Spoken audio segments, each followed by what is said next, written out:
Hi everyone, and welcome back to the Comic Cave.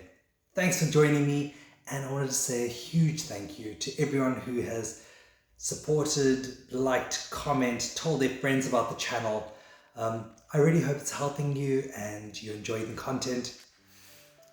A few friends of mine have asked me, how do I know what's a variant? How do I know what printing it is? There's so many scams out there now with reprints and people trying to sell comics as real first prints, but they aren't. Help. So hopefully this will help today. So I brought a few comics. This is one of my favorites. It is Giant Size X-Men #1, second appearance of Wolverine, first appearance of a whole load of characters, as you can see. But this is pre-code. So printed in 1975, this means that there was no barcode ever printed on the comic. Now, often you'll see the reprints, because they're printed later, have a barcode on them, and that will tell you automatically. So if you know this is a comic in 1970s, the 1960s comic that didn't have barcodes, and all of a sudden that one does, it's a reprint. So unless it's a bootleg that someone's trying to fake copy, it will have a barcode if it's a modern comic. Now, I'm going to teach you how to read the barcode. So let's take NYX3 for example. This is the first appearance of Laura Kinney, or X-23, and this is issue 3, so as you can see here, but the barcode has a 5-digit identifier. So you'll see there on the comic, there's a 5-digit code, and that will say the first 3 digits of that will tell you the issue number. So here it says 003 because it's the 3rd issue of NYX. The next one will be if it's a variant. So 1 would mean it's not a variant, and then as they go up, it's the number of variants it is.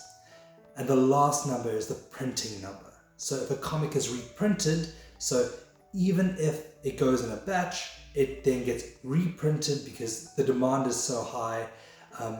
And often the first prints command the most value. However, we have seen in the past that comics with a smaller print run, so let's say the 3rd print had a very small print run of only 1,000 issues, then that is actually worth more because of the rarity. So now I'm going to do this really well to explain ratio variance. This is Edge of Spider-Verse issue 2. So as you know, this is the first appearance of Spider-Gwen, but it doesn't look like the normal cover.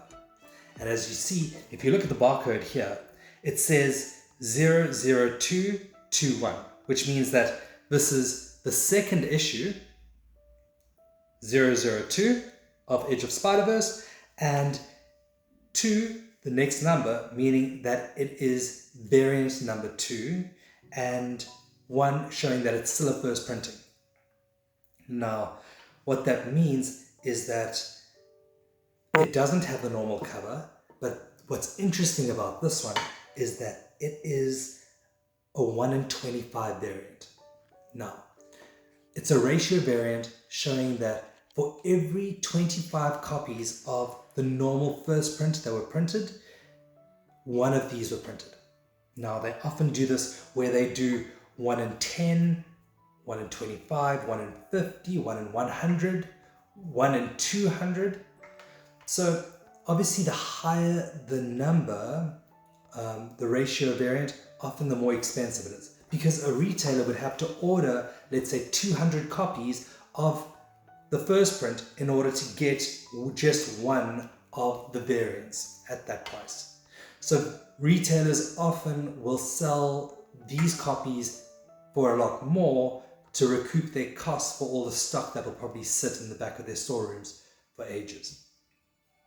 So this issue has gone up quite a bit in value. Could be because of like Greg Land's art, but it's a beautiful copy.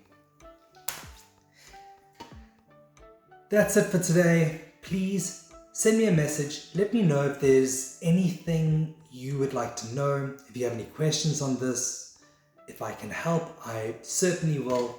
Please remember to tell your friends, like, subscribe, and I will catch you on the side of the flipping. Bye.